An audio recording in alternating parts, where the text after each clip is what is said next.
So welcome everyone to today's Light of the World webinar. We are so blessed to have Nancy Kingdon with us this morning. She is the volunteer ESL coordinator at Evangel Church in Ontario, Canada. And Nancy is going to be sharing today about the wonderful ESL program that they have started at their church. So thank you, Nancy, so much for being with us today. And we look forward to hearing about your program. Thank you so much, Melina. If you could move to the next slide, please. I'd like to introduce myself. My name is Nancy Kingdon, and my background is I'm retired from being a learning director for a Bible college in Ontario. And before that, CEO of public libraries in Ontario. Plus, in the past, I've been a missionary to China. And right now, the Lord has led me to a church in Oshawa, Ontario, that is called Evangel.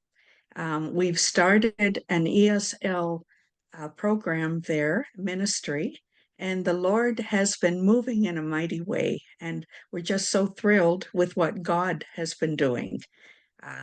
It's an exciting time for us. So, Melina, click. Thank you. So we started this program based upon the pastor doing a survey of the community and finding out that the strongest need in the local community around our church was for an ESL ministry. So I had not yet arrived at the church, but with my background as a board member with LEI, I was familiar with the Light of the World curriculum, and that's what we used to start up the program at Evangel. This started way back. If you could go back, Sorry. please. This started way back in March 14th of 2023. And that first year, we had, let's see, I guess 11 students and trained 15 volunteers to teach the program, and started the process from that. And it's been amazing what God has done. Those 11 students were from 10 different nations. So we are very multinational, all over the Spanish speaking plus Ukrainian, and from students from India and from many other places. So we've since then had 4 terms of classes, each one with 7 weeks, excuse me, and for 2023. And now we're starting again another 4 terms of 7 weeks. So we're actually offering 28 weeks of classes every year through the volunteers. Okay, next slide, please. Click. Thank you. And I guess continuing to talk about the ministry, let's see, what the current number of students has expanded by God's grace to 70 students that we're now teaching ESL to. And the impact that it's having on the church and on the lives of the people is truly exciting, because we're recognizing it's not our doing, it's totally the Lord's.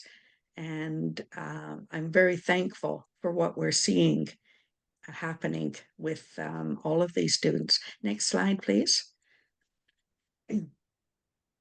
One student, her story, and I'm not using her real name, but Anna is someone very special in our class. She is an older lady, about grandmother from India. She's living with her family, her son and his family and daughter. She's been 6 years in Canada, and this ESL class that she has started last in January of 2023 has opened all kinds of doors for her. What she tells us is that she was shy and basically not speaking at all when she came to church with her family, but now she's learned how to greet people. She's learned to be able to smile and not be afraid when people come up to her in church. And she's gone out and met many people in the classes and also at church. Last call, basically, excuse me, her main praise report is that she now has friends, and we're learning just how important lear- uh, obtaining new friends actually is to all of our students. Oh, next slide, please. I'd like to share the story also of Kathy. Again, not her real name, but Kathy is from Mexico. She has a husband and a daughter, both who speak English fluently. But she really was at a beginner level and again shy about speaking. Her husband is a pastor and is attending the Spanish church, and now is at our church, English church. And since the classes, she has blossomed. At her last birthday party, she said it's the first time that she's had friends that she could invite. And I discovered that there were 30 of us that joined her for a birthday party that has made a big difference in her life. And she attributes it to the start of these ESL classes. Excuse me. Next slide, please. I'm still sharing stories of what it means for some of our students. I'm now thinking about Josie. Josie is from Nicaragua, and she has a family of about 8 that all come out to church. First, they were in the Spanish church that used to meet on a Saturday in our building, but now that Spanish church has become a part of our English church family, and all of us meet on the Sunday with the addition with by adding a translation service so that those that are still in need of English can understand what the sermon, uh, what what is being preached. So, what was exciting is that this past July, 9 of her family were all baptized and joined the church. And these are all students for the ESL, and they've made friends with so many others in the classes that we know that God is drawing people and enabling them to expand their relationship with Him and their desire to belong to a church. Next slide, please. And the last story I'm going to share from our students is Amy. Again, not his real name, but Amy is from Syria. He has a Muslim background, and he attends the ESL classes with 7 of his family. They are brothers or brothers-in-law that are from one family coming out to the classes. They were aware when they signed up that the Bible curriculum was the Bible was a part of this ESL curriculum that we offer, and it has not been a concern whatsoever.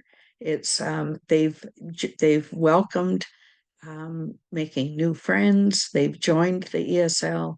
They are starting to come out to events that are organized by the church, such as men's nights and other events, and family nights where meals are being served. And so we're so thankful for God bringing this diverse group of people into our church with the goal of learning English, but also the opportunity to be reading God's word and allowing God's Holy Spirit to help them to understand what this word is. Next slide, please. So a little bit more about Light of the World curriculum. I'm not sure who from the audience already knows this curriculum, but since that is our focus for our ESL classes, I just want to share our response to it. We love this Light of the World curriculum, and Melina here is director for it. We're finding that it is working extremely well for our setting. We love having the 50 lessons pre-prepared. They're very, we can teach this, we can teach volunteers how to use this curriculum, and they're understanding it and able, after a short workshop on training them how to use it, they can excuse me, go into the classroom, and they're doing a fine job, and the students are able to learn and able to progress from the efforts of these volunteers. So we know that there's Bible content in every single lesson. There's memory verses students are asked to do as homework, and it's something that um, that we're confident anyone that is signing up as a volunteer is able to understand and move forward with, and with confidence be able to teach. The key point for us is that it's relational. And I think that the key success of Evangel's ESL ministry is the relationship building that is happening between our teachers, our helpers, our refreshment team, and our students.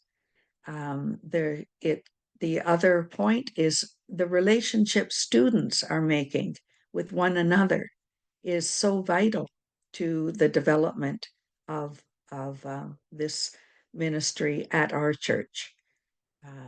I can't emphasize strongly enough just how important it is for the building of friendship between people, and the sense of a welcoming environment and a safe environment for them to come to and enjoy learning English while developing friendships, while learning more about living in Canada and adjusting to their new life in Canada.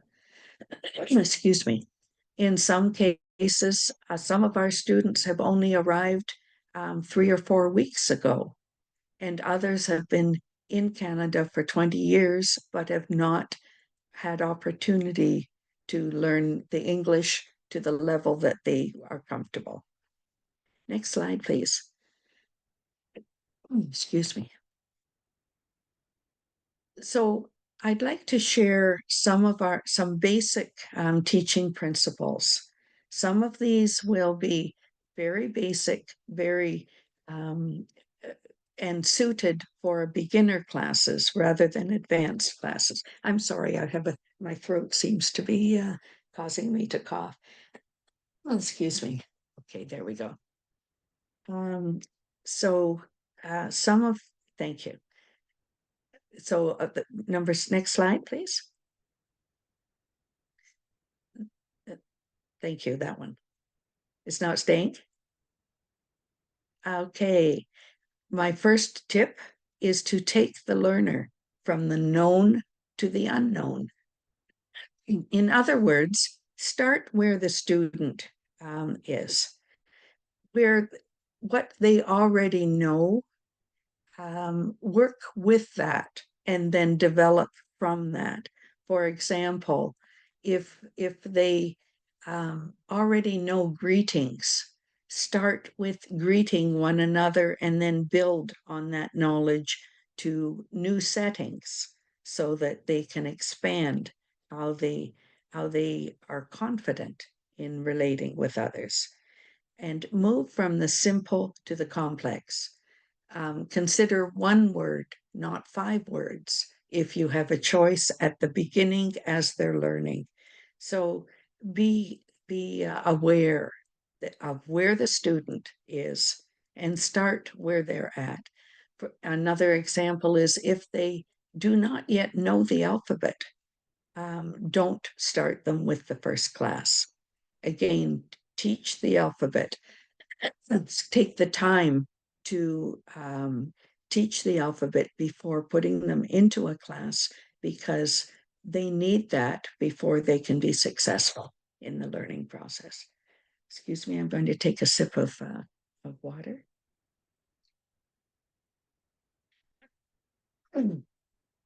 Okay, next slide, please. Model, repeat, solo. If you've been using the Light of the World, you do know this, but it is actually a very wonderful way of learning English. There's the repetition over and over, which is a key element in how students learn. They really do need this repetition. Another way of saying the model, repeat, solo is I say it, we say it, you say it. The teacher models the words with pictures, actions, or objects, and the students, first of all, simply observe and listen. Then the whole class repeats together what the teacher has just said. And the third method is the individual students repeat the phrases. In our observation, the key motivation for our students to come to class is to practice conversational speaking. Many are comfortable reading, they're comfortable listening, but they're not comfortable speaking. So it's absolutely vital for the individual students to articulate the words that have been spoken and have a chance for them to speak the same vocabulary or the same conversations that are being taught. It's not enough for them to listen only or hear it spoken. They need the practice of speaking. And we are discovering that that's probably the top benefit for our students, this opportunity for conversational language where they are actually speaking and talking with others. Next slide, please. The third point is teach the learner, not the textbook. That is a really important point. We can get caught up as teachers with sticking to the program, with making sure we cover every single element in every lesson.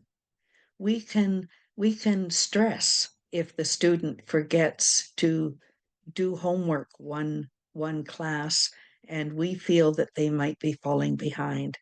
But instead, we actually need to be flexible, take into account that learners have lives, that can have circumstances that interfere with how much studying they can do one week in comparison to another, and simply love them, um, share with them, encourage them, and recognize that what they were able to do will needs to be encouraged and complimented rather than holding strictly to your agenda as a teacher to see them progress. That's sometimes a difficult lesson to learn for some teachers and volunteers we've discovered, but to constantly keep in mind that teaching the learner and blessing them is far more important than our agenda. Number 4, correct by modeling correctly. So you constantly need to show them how to do it and then ask them to do one of the learning exercises. Have a variety in each lesson. In other words, change from one lesson to another. There's a routine to it that's very valuable, but there also needs to be a creativity and a variety in each class. Be a coach and a helper. Team teach wherever possible. In our ministry, we have one lead teacher and we have a helper that assists with each class. So at times the helper will also teach, and we know that we have a backup if that teacher is unavailable due to a schedule conflict. Don't rush the lesson or your learners. Be prepared to move slowly and speak clearly. Have fun. Be relational. Making friends is important. Next slide, please. Now I'd like to share a few tips, teaching tips that we've learned as we have started this ministry, and we're learning each day as we go along. This is a process, and we are seeking to improve every day. And so there's many things we have learned, and I just like to share a few of them with you. In this picture, you can actually see our classroom setup. And I think that's James teaching in that class. Next slide, please. The first tip, back one, please. There we are. If I could only leave one message with you of what is important, this would be it. I would like to encourage teachers to speak 30% of the class time and let students speak 70% of the time. And I really mean this. Their opportunity for conversation is what's motivating at least in our case, our students to come out. If they were not given the opportunity for them to be speaking and practicing conversation, we would not be they would not be returning to classes. This is absolutely vital. Tip number 2, please. During ESL classes, encourage students to speak only English. I believe this applies more to the slightly advanced student.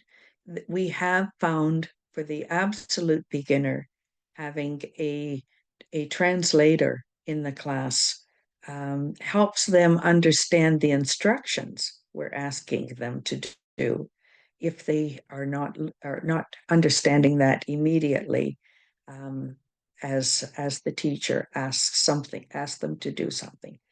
But for more advanced classes, we do ask that they speak only English during class time, but during their break time, when we offer refreshments, they can speak in their own language with the people that they're seeing outside in the foyer of the church as they're enjoying coffee or refreshments. Excuse me. Tip 3, please.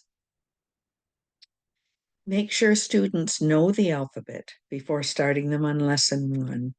Um, the lesson one should actually be a review of the ABCs, not the first time they're seeing that alphabet. And we are discovering that some of our students have never written the alphabet, have never learned it. And it's taking quite a while to prepare them to be ready for that first class.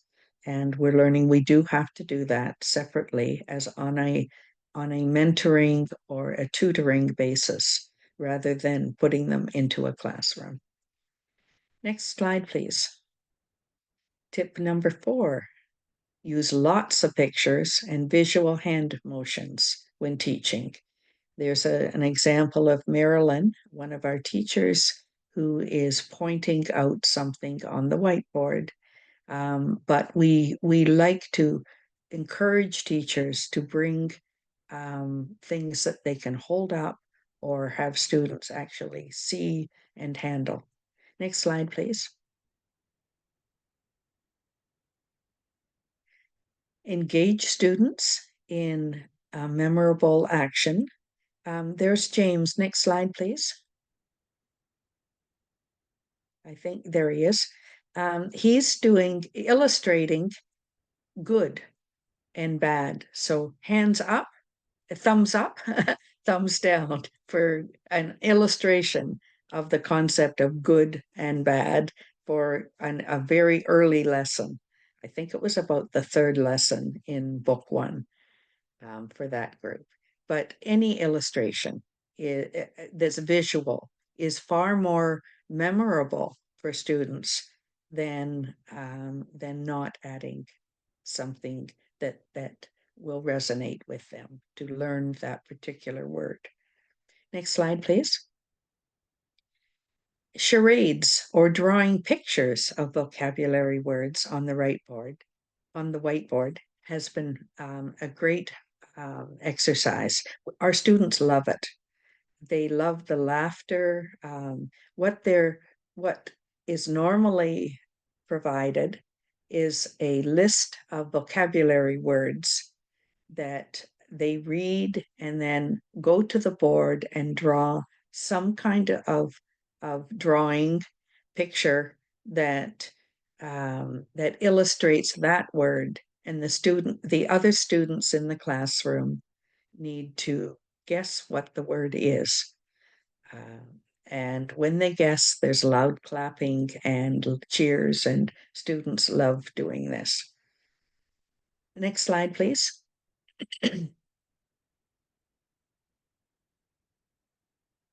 We begin our classes with prayer and we close our classes with prayer. For the more advanced classes, we are now inviting our students to pray aloud, and those that are comfortable doing so are gaining confidence in praying, and seem to enjoy that opportunity. And we think it's vital to make sure that God is the center and the focus for our relationship with these students.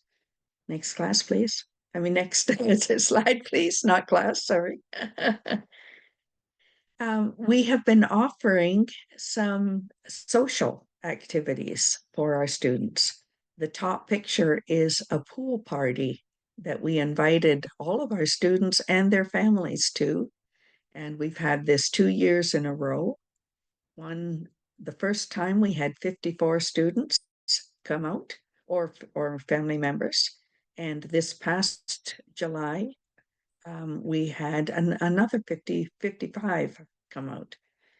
The bottom picture there is an Easter egg hunt that the church did on the grounds of the church, and many ESL families came out to it. Even if they weren't at the time attending the church, it was an activity for the children, and they joined in and felt the friendship of the church family as they did so. that's an opportunity for conversational English outside the classroom. And every time you can give that opportunity, I believe that benefits the students. Next slide, please. We have learned to create 2 WhatsApp groups. One is for each classroom so that the students can connect with one another, can post messages about homework, or can just post what they want to communicate, as well as the teacher communicate with them. The other one, we don't allow students to do the posting, but the leaders of the ministry can post to everyone that's involved with the ESL ministry, whether it's the team teachers, the helpers, the refreshment people, or the students that are listed. And the type of message we use that for would be if we have to change the time for a class or cancel a class due to a snowstorm or some other event that is a message everyone needs to hear about. Next slide, please. At the end of 14 weeks of classes, we do provide the certificate that is available in the Light of the World curriculum package. And it's a nice celebration for students to recognize the progress that they've made and the good work they've done to be able to achieve the 14 weeks, which is usually the completion of one of the student books. For those not familiar with the Light of the World curriculum, there is a review quiz every 7 weeks that we give to the students so that they recognize how much they've learned, and if there's any gaps in their learning, teachers recognize what needs to be reviewed. Next slide, please.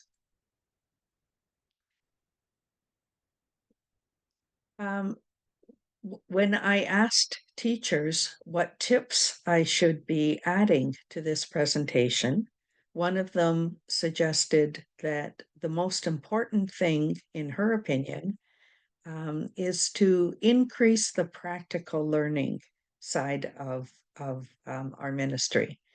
For example, to actually role play buying a coffee with students so that they know what language to use and how to approach a counter, how to give the right change, or to use their card, or to know the language of an activity outside the church.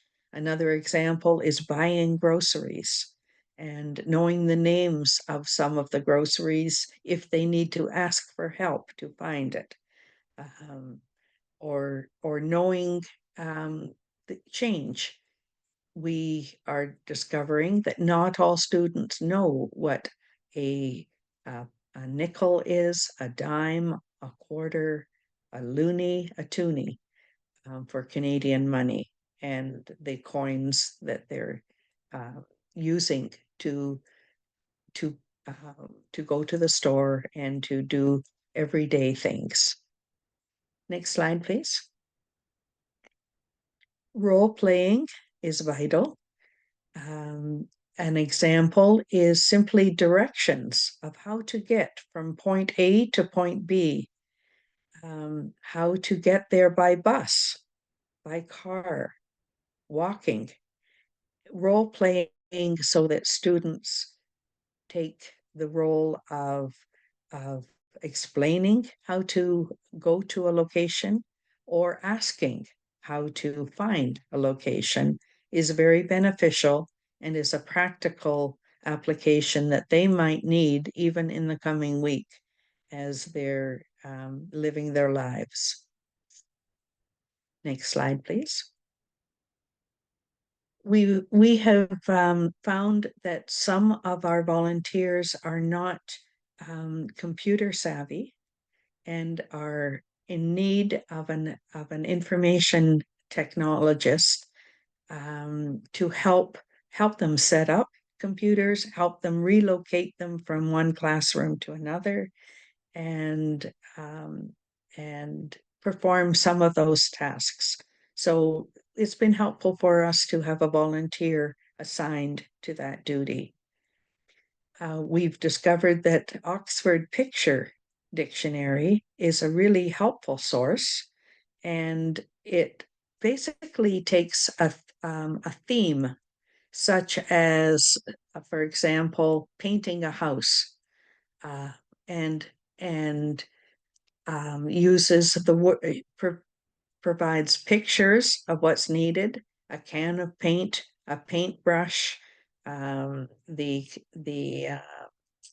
tape to tape walls, and things that are practical words for tasks that students might want to look for a topic. It's helpful also for employment, because if they were applying for a specific job, it gives the words that relate to that particular profession or task that they might need to be doing.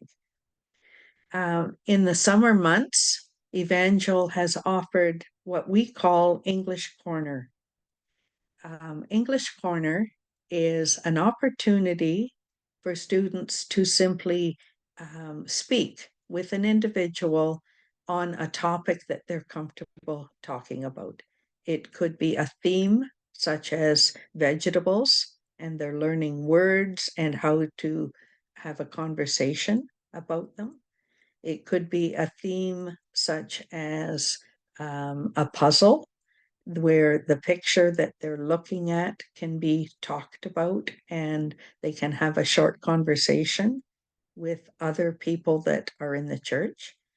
The benefit of this is not only the practice speaking English, but it helps other members of the church connect with the ESL students if they're not actually engaged in the ministry itself, if they're not coming out to teach or to help or to do refreshments.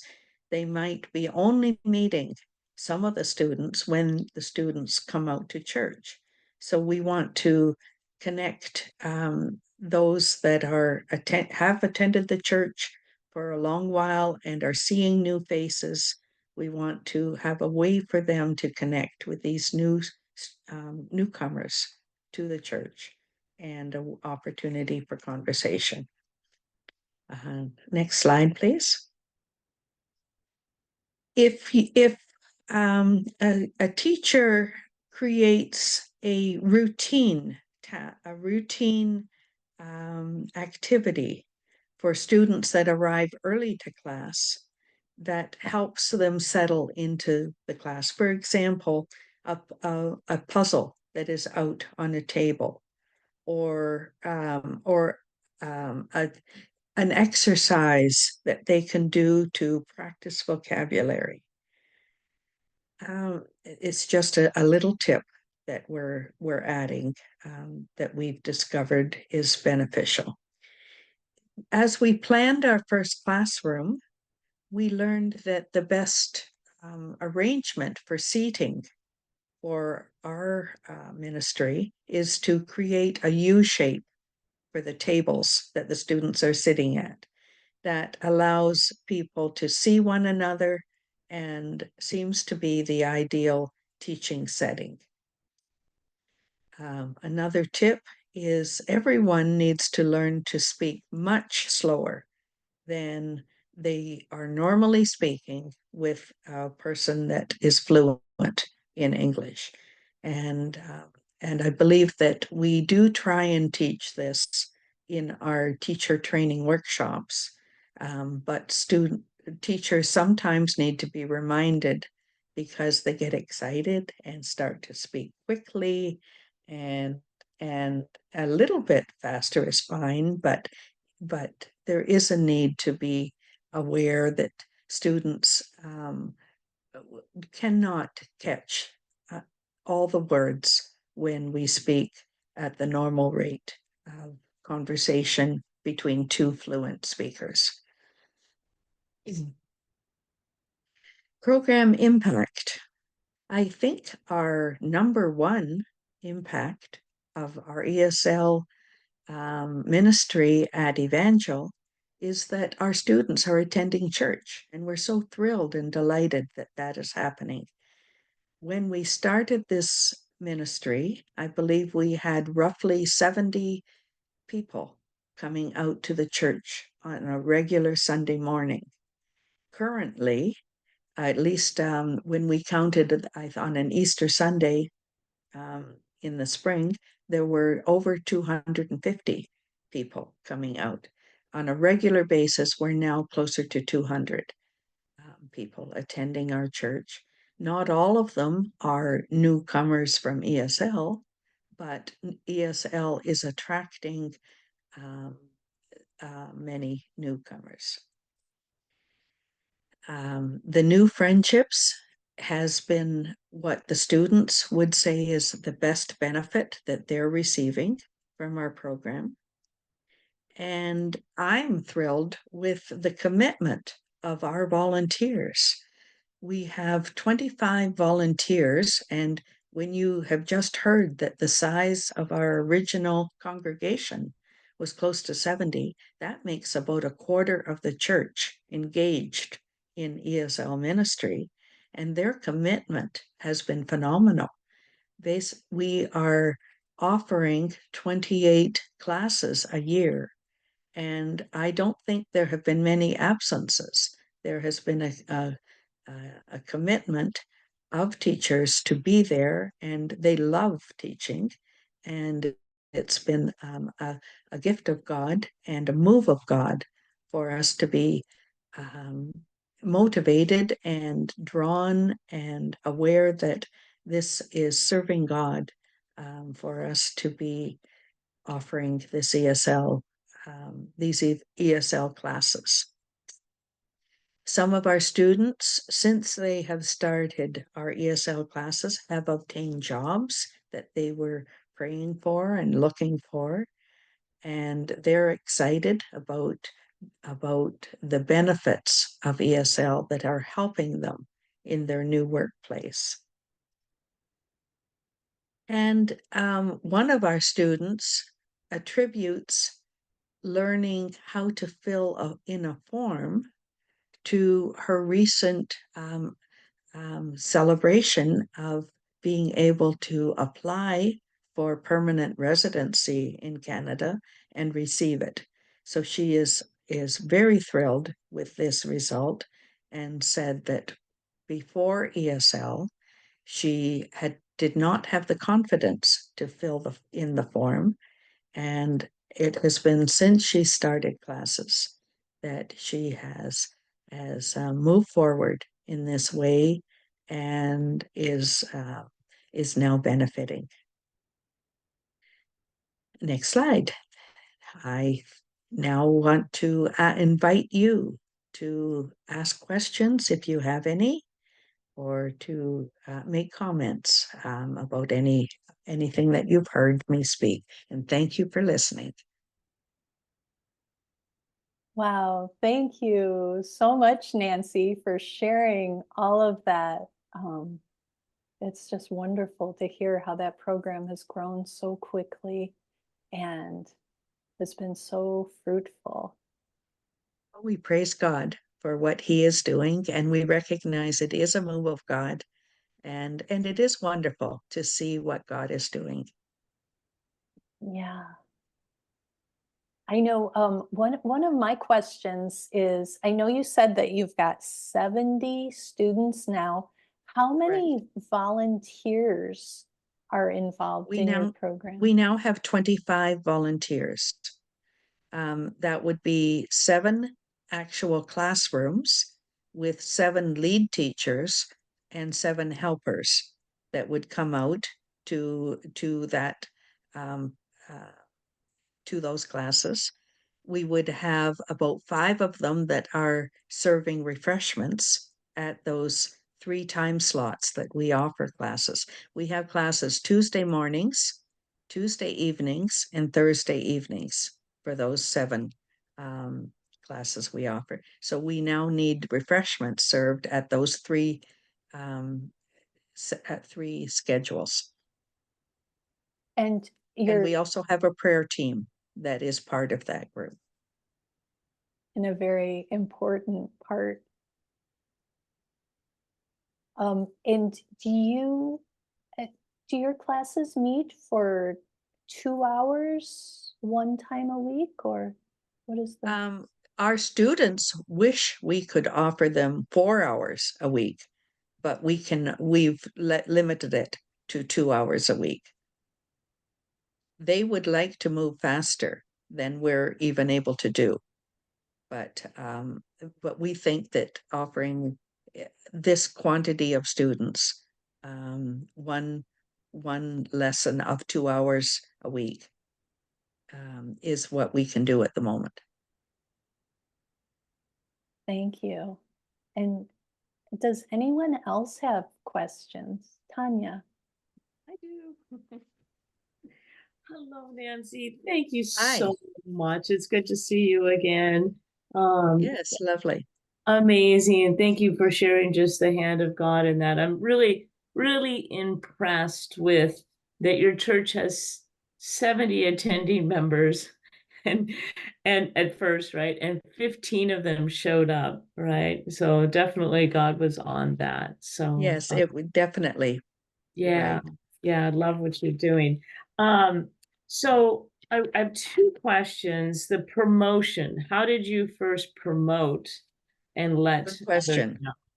We have a Spanish pastor a pastor who speaks Spanish and is fluent in English, Um, who is connected with the Spanish network on Facebook and on for our area. So the first promotion was him posting an invitation to his network, announcing the startup of the ESL. That was probably the major source for our initial group that arrived. okay, The second promotion, and this has been very effective, was we printed um, lawn signs for the ESL classes and started putting them not only on the church property, which is not on a busy street, but at nearby busy corners of intersections where many people would be driving.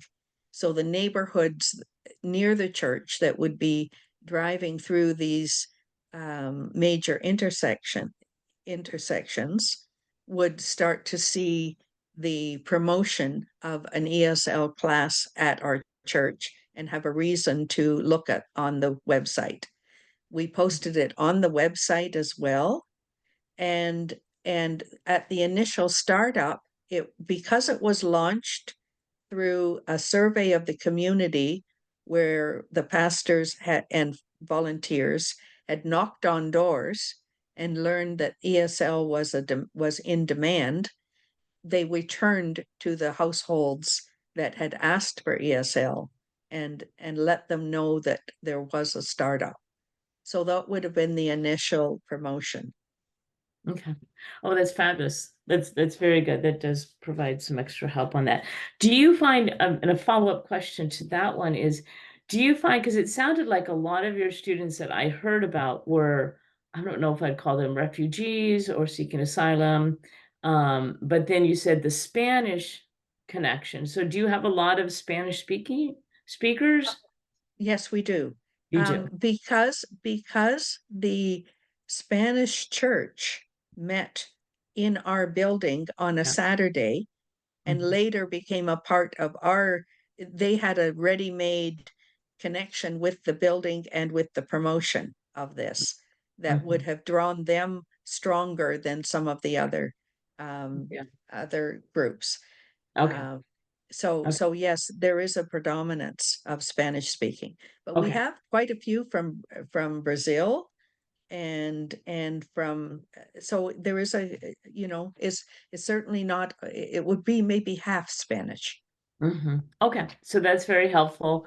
And Connie has also mentioned the Oxford Picture Dictionary. I looked it up, but they give no sample pages. So thank you for that further description. Do you use it? Have you seen it digitally or are you? No, I'm sorry. I don't think it's digital as far as I know. It is. But It's an I ebook. think, yeah, we have been using it mainly for the English corner rather than the classroom. Okay. But students that see it then know to ask for, ask to use it for a particular research topic. Okay, that's very good. Because yeah, we have a English conversations where we have conversations with them. We're not teaching them. And so So it would be useful for that you think because so? it opens up their eyes to new vocabulary on a theme that might interest them. Right. Okay. Okay. I should probably look at that then. Okay. Thank you very much. I think I have another question, but I'm going to wait because I can't remember my question.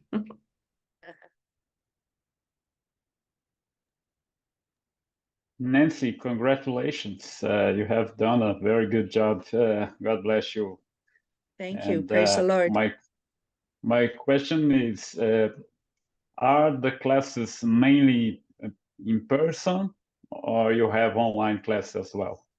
We have no online classes. Everything is Mm-hmm. in person for Okay. our current ministry. Mm-hmm. Okay. Thank you. Good question. Does anyone else have any other questions or comments for Nancy?